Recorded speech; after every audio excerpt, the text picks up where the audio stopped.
Hi everyone, Sean here from the SciFi Model Guy, and welcome to Chapter 7 of the U.S.S. Enterprise 1701D build from AMT.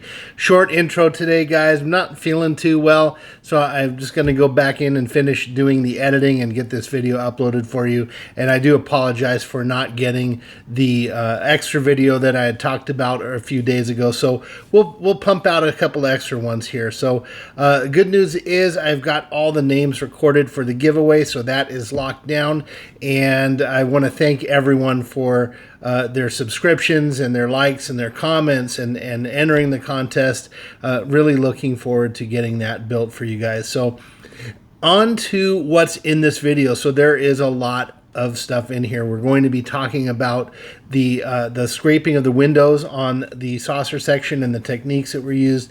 There were some light leak issues on the star drive section that had to be taken care of. Not a design flaw or anything like that. It's just, part of the process. There's going to be some light leaks. So found some really cool, innovative solutions to that. So you're going to want to check that out. And then we're going to talk a little bit about the lighting and the wiring approach that we're going to use to get everything down in there. So there's a lot of stuff in here. It's about a 30-minute video, everyone. And I want to thank everybody again for your support and everything. We just passed 1,100 subs, which is just amazing. So thank you so much, and onward and upward, as they say. So I apologize for not getting out any viewer mail. Again, I'm not really feeling too great right now. So I just want to get the video out for you because I know I'm a day late. So all right, everyone, we will see you down the road. Take care. Okay, everyone, so here's another little bit of a side segment here. Again, we're documenting quite a bit more on this build than usual. So what we are looking at here is the bottom of the saucer section. And we are in particular focusing on this front light. It's the solid state light on the bow of the ship on the underside of the saucer section. And what we're going to be doing here is using the solar res to make a little light dome. Now, this has been demonstrated before in other videos, and just, in the interest of completeness, we're going to go ahead and document it here because we're trying to make this a very thorough build series. So if you're new to this technique, this is solar res, and this is an old bottle here. Sorry that's so zoomed in, but it's a really, really good product. You can order it from solarres.com. The kit I ordered had this bottle here, which has lasted me quite a bit. And it comes with this little UV flashlight, which we've shown before, even on this build. I think we're putting some solar res down. So just to go over the technique here. So this stuff is very, thick. It's like very, very thick syrup. I have it upside down now, and it's not coming out. So I'm just going to demonstrate the technique of doing a nice dome effect. So hopefully I don't mess this up. And it looks like here I have a little touch-up to do right there. But anyway, so when you can see this stuff starting to come out here, right there. And I'm just going to lay it down. Now, when we touch it down, the big trick is to lift it straight up. Straight up. And you're going to get a nice long string. All you have to do is just touch it.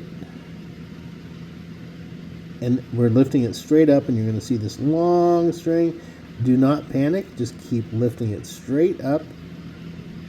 And eventually it will snap, and it will settle back down on there. And then you get it with the light for about, 5 or 10 seconds. And that should do it. And it's nice and solid. I'm going to do a little more. I think this battery might be petering out here. The good thing about this this flashlight when you order, man, this is zoomed in. I'm so sorry. This flashlight when you order it, the one I have, it comes with 2 spare batteries and a little charger that hooks up to your USB, so I can always make sure I have fresh batteries for this thing. All right, now let's just do another example here, and you can see here it is still kind of coming out of the tube. It's not focusing, but you can kind of see that.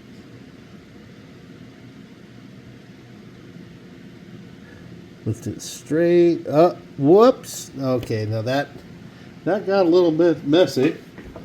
That's okay. I'm going to wipe it off. And the cool thing is that this never gets hard. And I'm sure if you took it outside, the UV light of the sun would probably harden it.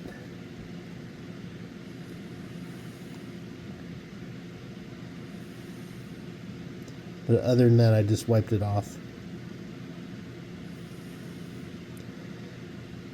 Lifting it straight up. There we go. You can kind of see the dome. Now I'm really zoomed in, so it kind of probably looks a little wonky to you, but when you look at it with a naked eye, it's fine. And the little dome effect, what it's going to do when the lights are on, is it's just going to give it a little bit of a glow and spread it out a little bit. So we're going to turn it around here. I'll just do this last one. Why not? There it is. Again, this stuff has lasted me a really long time. You do not really need to squeeze it.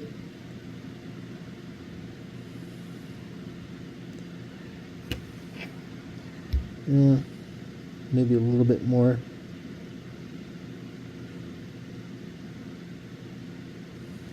I think that's a hair.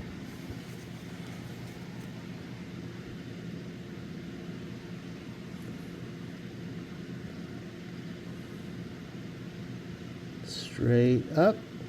And when it snaps, if you go straight up and it snaps, it'll settle down and it should disperse equally, or more or less, as you can see there. Close enough. And the cool thing is, if you don't like what you did, all you really got to do here, I'll just do it right now. You just pick it off. Well, I can't right now. My nail's not working, but trust me, you can. I'm sorry about my hangnail there. It's kind of gross. Yeah, you can just pick that off with a little your fingernail or tweezers or something else like that, dental pick, and it'll be fine. So, well, that's it. So, yeah, I just want to make sure we document that and get that in there. So, see you soon. And here we are with another 1 or 2 minute session of the video.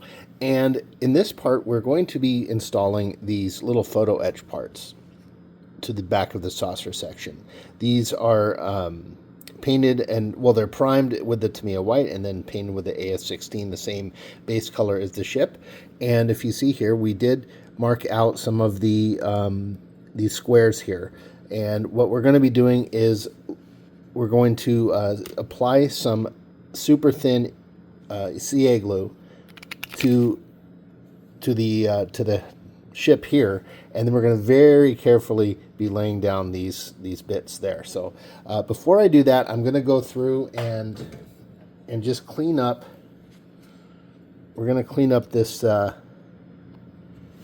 this bit a little bit more, because the pieces are a little bit bigger than I needed. So we're going to very lightly go through.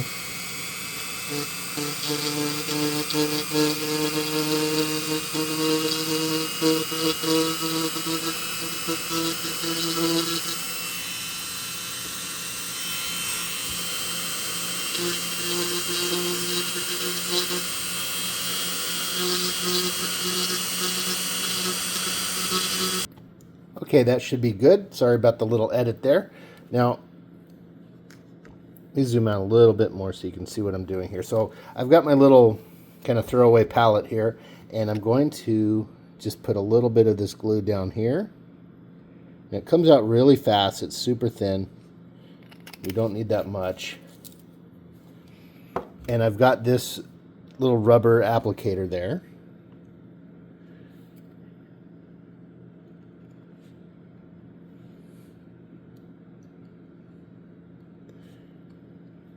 Imagine how messy that would be if I had poured that bottle upside down.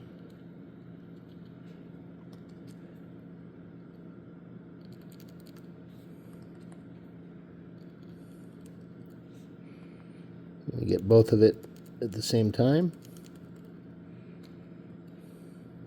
Make sure we get enough. Okay, now hopefully this will work. And once I lay this down, there's really not much room for error to go back.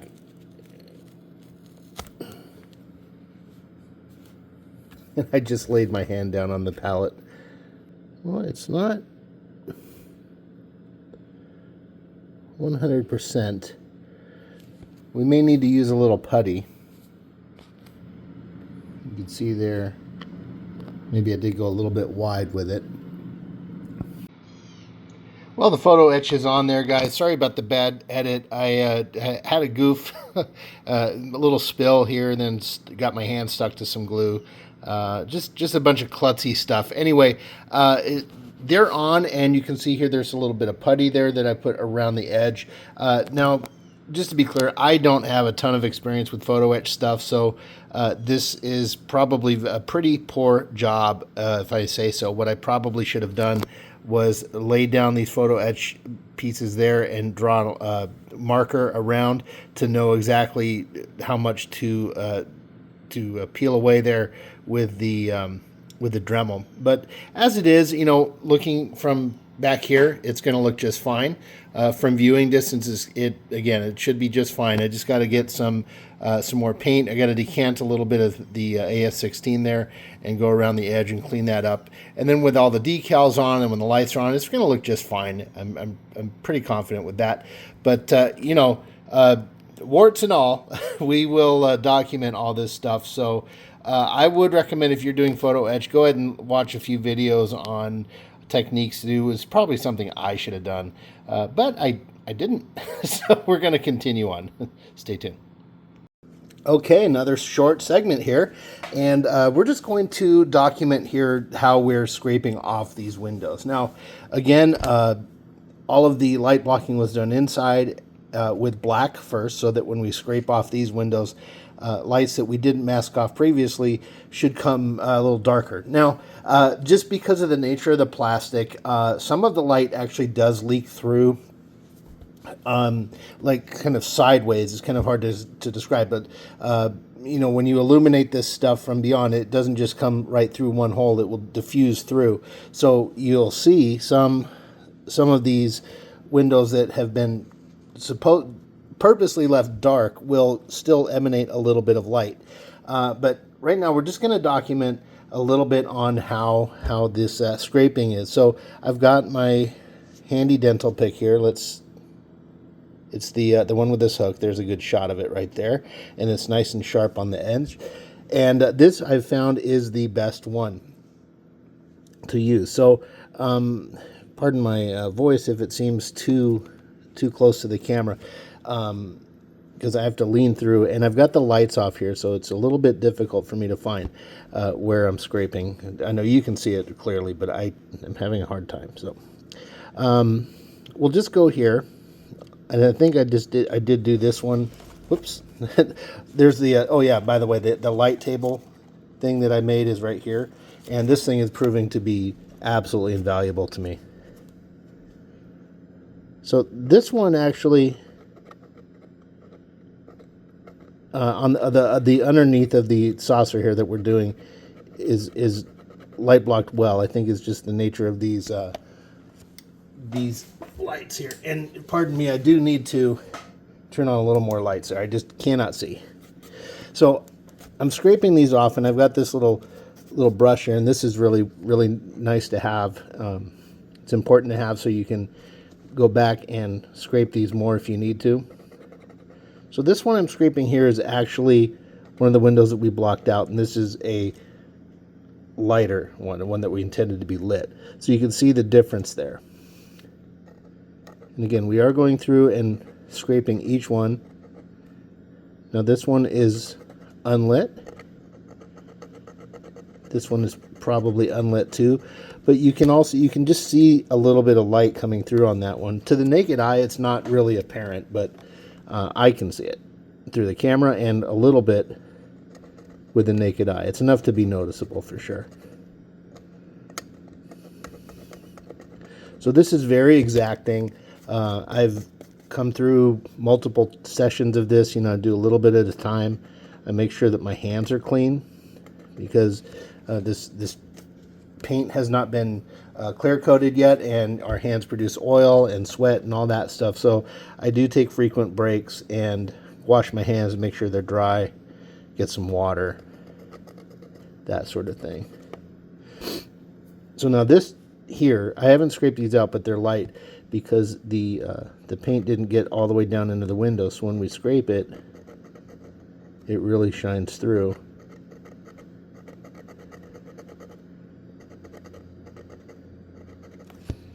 So I'm just going through on some of these just so you can kind of see about how long I'm spending with each individual light. The technique I've kind of come up with. I really think it's this elbowed, the elbow tool here is probably the best one because you can really get in there and see what I'm doing.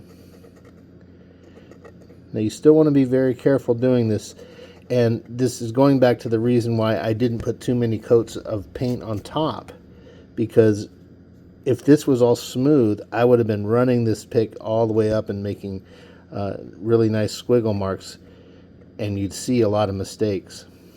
Now really zoomed in, you can still kind of see some, like right here on the camera this is bright, but that's just where the pick had touched.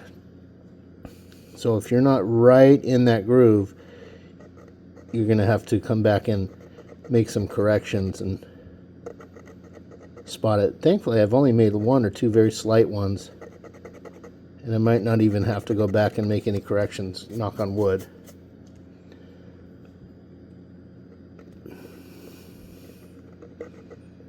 Now, I am considering going to the store, to Staples or Office Depot or someplace, and getting a super fine black marker.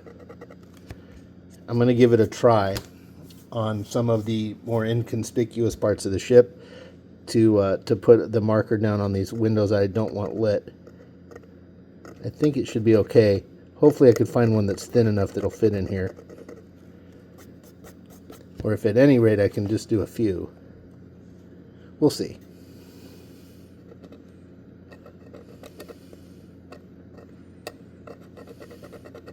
But anyway, you do get into a groove on doing this stuff. Obviously, I'm not going to record the entire process. I've already done the upper saucer section.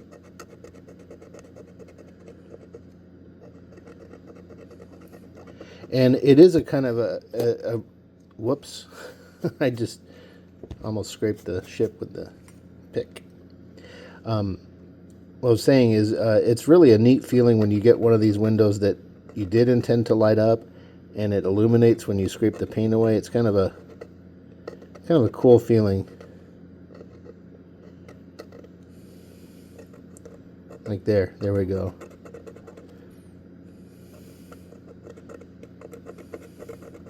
When I find one, I just try to go back and forth.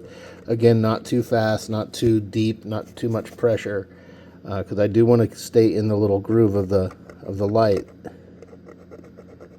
and not slip out and scrape the rest of the ship. But it's another reason to take breaks. See, I'm kind of chunking on that one. Might be time for said break to happen. And I do these in sections here, so you can kind of see this line here and this line here. So I kind of delve those up into individual sections and do them. That was more important on the other side of the ship. This part here is a little easier. The lights are bigger, especially on the front of the top saucer. The lights are about a third of these size here.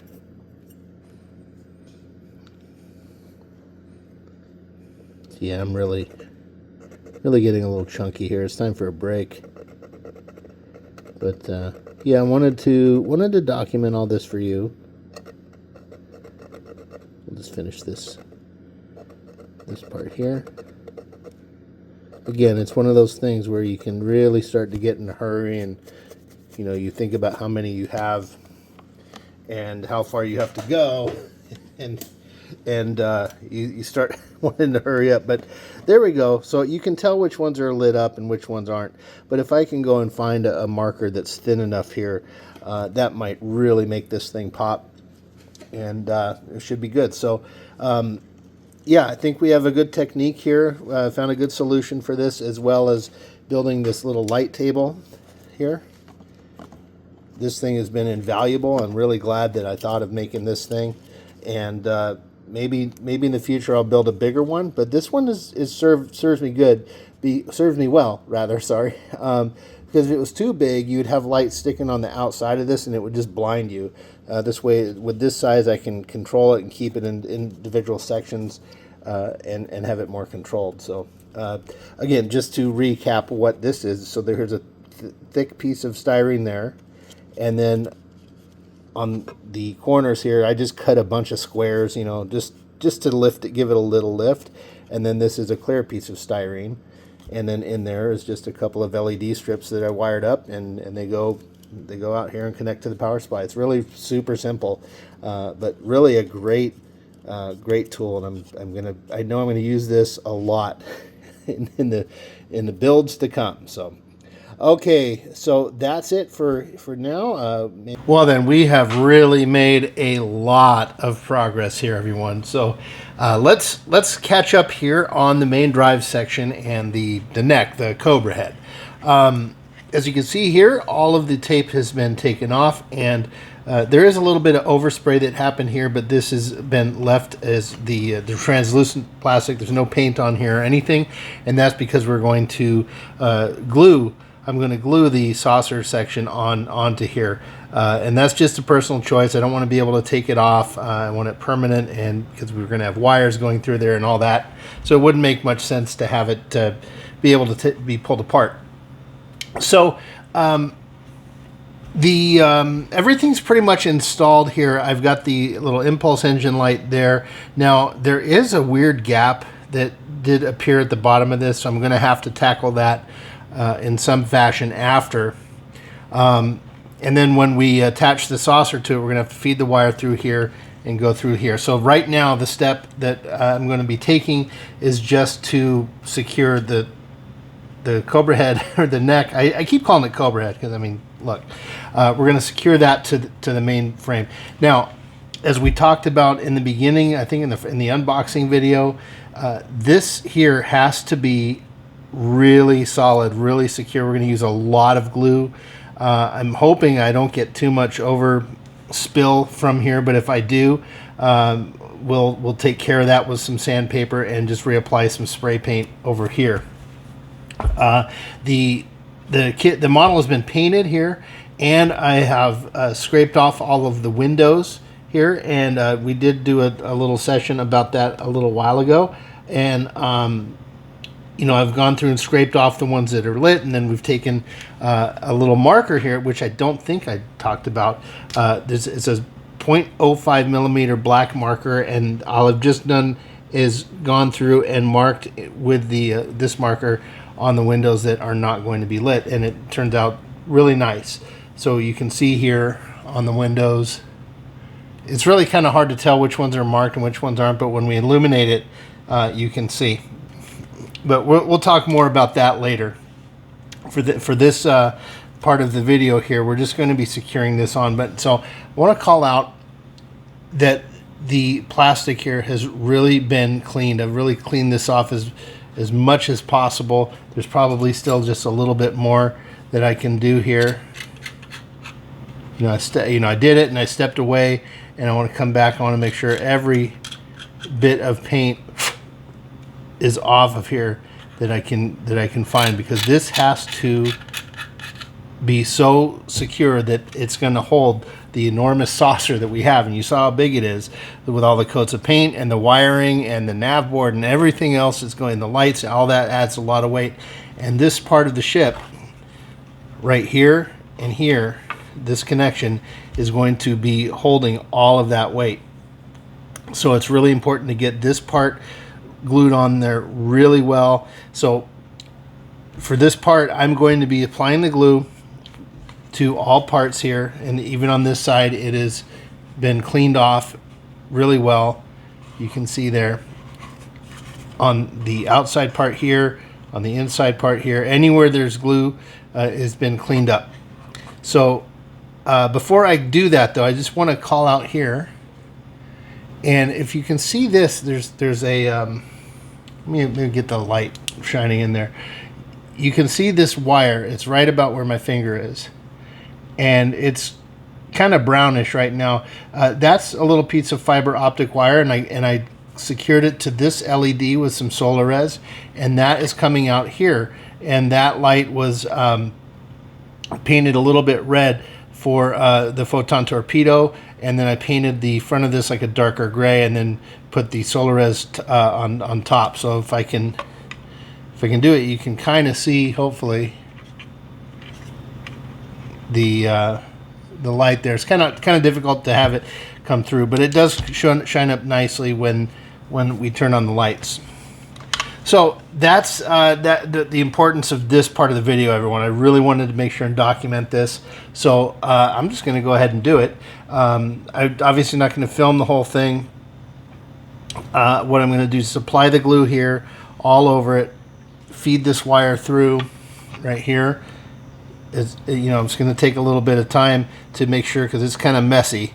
And I was going to tape it all together, but the tape, I didn't want the tape to kind of block light, so we're just going to let it be loose down in here. And because if we had taped it, it would have blocked some windows and stuff. Anyway, the other little thing I did here, we scraped all these windows out as well, and then we did do some solar res here for these lights that we've talked about a little while ago, and up here too. They had some solar res applied, and all right, so here we go. And also, when I do this, we're gonna put, like I said, we're gonna put a lot of glue, and I'm gonna hold this by hand for as long as I can. I'm gonna give it a good 5 or 10 minutes and do that. So here we go. I'm actually going to stop the video now, but we're going to put it all along here. You can figure, all the bare plastic, and then put it together. So I'm going to take the phone off here so I have something to watch while I'm holding this thing, because it's going to be a little boring for me for a minute. So we'll come back and show you how it turned out. All right, everyone, just a little bit of a follow-up here. She is all connected up here, and it looks like we're going to have a little bit of putty work to do here. So not a big deal. It's a little bit bigger of a gap than I had hoped for, so I'm just going to go ahead and putty that and paint that up when the time comes. And the other thing, as I was mentioning before, there is a gap right there, right under the impulse engine. You can see that, and it's pretty significant. It's going to have to be something I correct, probably definitely with putty, but I think what I might do is take some very thin styrene, or a couple of them, and just kind of slide them underneath there, cut them into shape and stuff. I have other options and stuff. I'm kind of fumbling because I'm thinking about how to go about it, but I just wanted to show you. And there, on this part here, there's a little bit more of a gap. So yeah, but it's going together pretty well. So we'll come back. Here we are with another short segment, everyone. Apologize for these, but really not a whole lot to talk about for all these. So as you can see here, we've got the putty work done on the seam here. It just, we were getting some pretty significant light leaks coming through, and then on this side as well, even though, well, there's a little bit there I have to contend with is right there. These little holes kind of pop up when this stuff starts drying, so we'll get that filled in. But even with this, the light was coming through. So what I did was, in here, I made this giant muddy mess. And what this is, everyone, this is just some of this the spot glaze putty from Bondo. And I just laid it in there. I didn't, this is messy, it's ugly, but no one's even going to see this.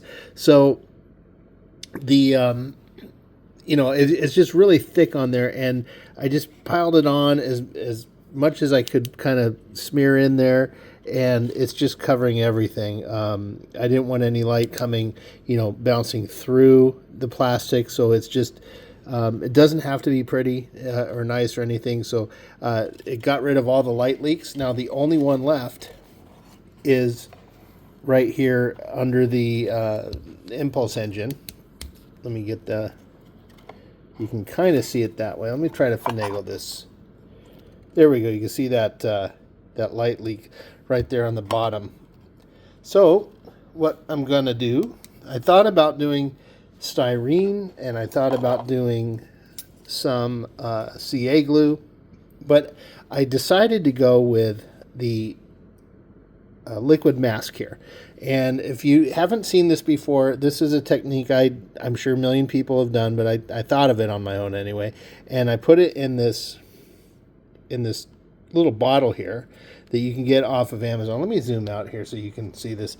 So this is these little bottles. I order about a dozen of them at a time from Amazon, and I got some of the liquid mask in here. And this liquid mask has been in here for quite some time. It stays wet, doesn't dry out.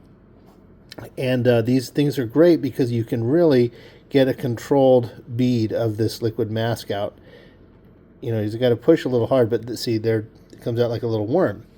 So we're going to give it a try on this, and then when it dries, what I'll do is I'll just paint it with a little liquid clear.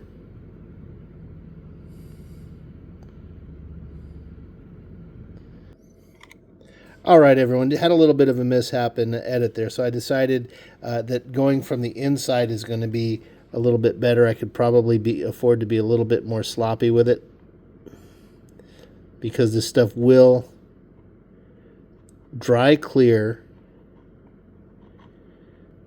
So I could afford to be a little bit sloppier with it, I believe. And if it doesn't turn out good, I can just take it out. Okay, so we got that. Now, if I just push it with the Q-tip here and get some of it off,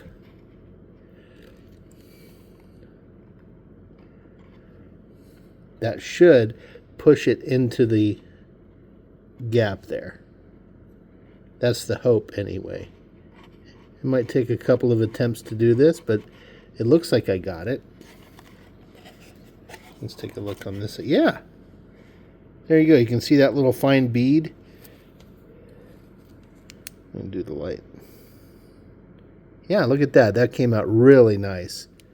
Very happy with that. Let's give it another shot or another test with the light from the inside. If my finger were out of the way, it'd be nice. Oh, excellent, excellent, excellent. Okay, that is really good. So I'm glad I'm recording this for you guys. Sorry that it's a little bit messy and everything, but so to recap, originally tried to put the liquid mask on from out here, and that gave me a pretty ugly result. And then I thought, why don't I go from the other side, from in there, and then I was able to wipe it, and then whatever I wiped, it kind of pushed some underneath there. So that's gonna work out really, really nice. So yeah, okay, so I'm gonna let all of this stuff dry here, all this ugly putty that we put in here, and then of course the white putty here, I'll have to give that some paint. We'll decant some more out of the spray can, sand some of this down after it dries, and then we should be good to go. But yeah, really happy with that. When I saw the initial light leaks coming out, I was a little concerned, but it looks like we've solved that, huh? So the next thing I'm going to do here probably is I'm going to install a light to come and kind of be mounted here to face here for the main deflector dish, and I can't wait to get to that part. That's going to be some prep to get that thing ready and painted, but we're going to make sure we have a nice at least a couple lights up here in the front to shine out and really do that, because I really think that the deflector array is going to be kind of like the real selling thing of this model. So all right, everyone, thanks for sticking around. It turned out to be a longer segment than we thought. Okay, see you soon.